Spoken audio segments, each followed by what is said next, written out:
लोगों का थोड़ा सा मिथ है, मैं वो यहाँ क्लियर कर देता हूँ कि स्टॉक मार्केट में दो चीज़ें होती है, एक होती है इन्वेस्टिंग और एक होती है ट्रेडिंग। इन्वेस्टिंग क्या है कि मैं उदाहरण के तौर पे एक कंपनी ले लेता हूँ जो कि इंडिया की सबसे बड़ी कंपनी है, वो रिलायंस। तो हम जो भी चर्चा करेंगे वो रिलायंस के उस पे करेंगे क्योंकि it is easy to understand. ठीक है, उदाहरण के लिए नाम ले रहे हैं। ये सिर्फ उदाहरण के लिए नाम है, इसको कोई बाय सेल की रिकमेंडेशन ना समझा जाए, ना मैं किसी को दे रहा हूँ, ना मैं किसी को बता रहा हूँ, ना सिखा रहा हूँ। मैं सिर्फ एक, क्योंकि नाम कोई लेना है तो इसलिए हम ये नाम ले लेते हैं। ठीक। तो मान लीजिए आज रिलायंस का शेयर 3,000 रुपये है। अब मेरे पास 1 करोड़ ही पूंजी, मान लीजिए कि मैं 1 करोड़ से कर रहा हूँ, तो मैंने 1 करोड़ के रिलायंस खरीद लिए। अब रिलायंस मान लीजिए पूरे महीने हिला ही नहीं, तो मैं 1 से 30 तक काम कर रहा हूं, या रिलायंस 3,000 की जगह 2900 पे बंद हो गया 30 तारीख को, तो मेरे को इसका मतलब लॉस हो गया 100 रुपये प्रति शेयर का। अब अगर 3,000 शेयर मैं खरीद रहा हूं तो मुझे उस प्रोराटा बेसिस पे लॉस हो गया। तो मैं घर कैसे चलाऊंगा? जो भी आदमी व्यापार करता है उसको 1 से 30 तक का जो काम करता है तो उसे पैसा चाहिए 30 तारीख के बाद। इन्वेस्टिंग में क्या होता है कि आपने आज इन्वेस्ट करा, अब आपका होराइजन ही 2 साल, 3 साल, 5 साल, 10 साल, या एक प्राइस पॉइंट आप फिक्स कर लेते हैं कि मैंने 3,000 पे घुसा हूं, मैं 4,000 पे या 4,500 पे 50% गेन लेके निकलूंगा या 25% गेन लेके निकलूंगा। ट्रेडिंग में क्या होता है कि हम आज घुसे, हमें तो जी कल पैसा चाहिए ही चाहिए। तो जो निवेश होता है या इन्वेस्टिंग होती है उसमें आदमी वेट करता है, वो 1 महीने से लेके 5 साल 10 साल तक का कोई भी पीरियड हो सकता है। अब आप हैं, आप सोच सकते हैं कि मैंने आज पैसा डाल दिया, जब मेरे बच्चे 12वीं लायक हो जाएंगे तब मैं निकालूंगा, या जब उनकी शादी होगी, या जब उनको पढ़ाई के लिए पैसा चाहिए होगा। तो एक आपने गोल सेट किया और उस हिसाब से आपने निवेश किया। कुछ ऐसा ही हम लोग म्यूचुअल फंड में भी करते हैं। लेकिन ट्रेडिंग में क्या होता है कि हमें 1, 2, 3% जो भी रिटर्न चाहिए वो महीने के लास्ट में चाहिए, तभी तो मैं अपना घर चला पाऊंगा ना, क्योंकि मैं इसे व्यापार की तरह कर रहा हूं। अब जब मैंने ट्रेडिंग में काम किया और मेरे को पैसा नहीं मिला तो मैं तो लॉस में छूटूंगा। तो यही कुछ गलतियां मैं करता चला गया और वो मंथ ऑन मंथ बेसिस पे लॉस होता चला गया, और वो लॉस एक वक्त में इतना बड़ा हो गया कि मेरी सारी पूंजी समाप्त हो गई।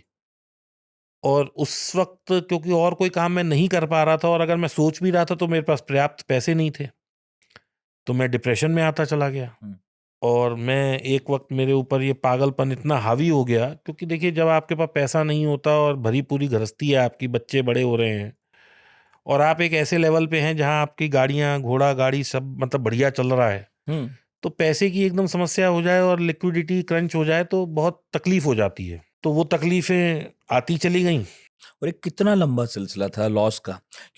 और मैं क्योंकि जानना चाह रहा हूँ कि आपको लॉस हुआ होगा, अचानक से तो एक बार नहीं हुआ होगा, शायद धीरे-धीरे हुआ होगा। कभी आपको नहीं लगा कि यार अब रुक जाना चाहिए? नहीं, देखिए क्या होता है, जो नया-नया स्टॉक मार्केट में आता है ना, मान लीजिए मैं 1 करोड़ से आया। अब स्टॉक मार्केट में एक बड़ा प्रचलित सा शेर है या मतलब कहावत है कि कमाई तो 2-3% ही होनी है। अब मैं सोचता था कि अगर मैं 5 लाख से लगाऊंगा और 3% होगी तो मैं 15,000 भी कमा के क्या कर लूंगा, मेरे को तो भाई 5 लाख रुपए महीना चाहिए कम से कम। तो मैं पूरा ही 1 करोड़ घुसा देता था। अब लॉस जो हो रहा है वो मेरा 1 करोड़ पे हो रहा है। कमाई होगी नहीं होगी वो तो मुझे पता नहीं, लेकिन मेरा लॉस 1 करोड़ पे हो रहा है। 1 करोड़ पे। तो इसलिए यही गलतियां सब लोग करते हैं, जो नए नए लोग आते हैं। यही गलतियां मैंने की कि मैं बड़ी पोजीशन लेने लगा। मुझे उस वक्त नहीं पता था कि रिस्क मैनेजमेंट क्या होता है। रिस्क मैनेजमेंट का मतलब है कि मैं कितना रिस्क लूं अपनी कैपिटल पे। पोजीशन साइजिंग क्या होता है? पोजीशन साइजिंग का मतलब है कि मुझे एक लॉट काम करने के लिए कितने पैसे चाहिए।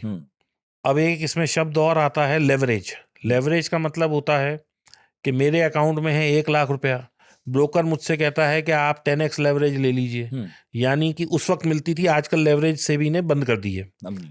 तो लेवरेज में क्या होता था कि मेरे अकाउंट में मैंने डाले 10 लाख रुपए, उसने मुझसे कहा साहब 1 करोड़ का माल 1 करोड़ लीजिए। का खरीद लीजिए आप।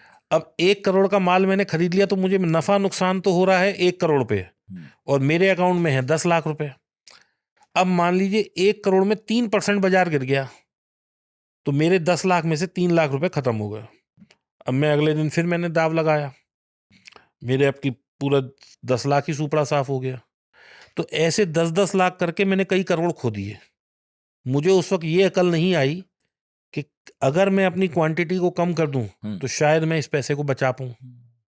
तो यही गलतियां सब लोग करते हैं जो स्टॉक मार्केट में आते हैं, क्योंकि स्टॉक मार्केट में नितिन भाई क्या होता है कि जो पैसा आता है वो तो आता है म्युनिसिपैलिटी का नल जैसे बूंद बूंद आता है, और जो जाता है वो सबमर्सिबल के प्रेशर से जाता है। तो ये एक बहुत बड़ा इसमें वो है, और ऐसा माहौल बन जाता है स्टॉक मार्केट में, एक ऐसा मतलब लोगों को मिसमराइज कर देता है बाजार, कि आप देखें 90% लोग लॉस में हैं। मतलब मैं गलत हो सकता हूँ, ये हो सकता है, वो हो सकता है, 5 आदमी गलत, 90% लोग गलत हैं। इसका मतलब वो 90% लोग एक तरह सोच रहे थे, और जो 10 लोग प्रॉफिट में हैं वो एक तरह सोच रहे थे।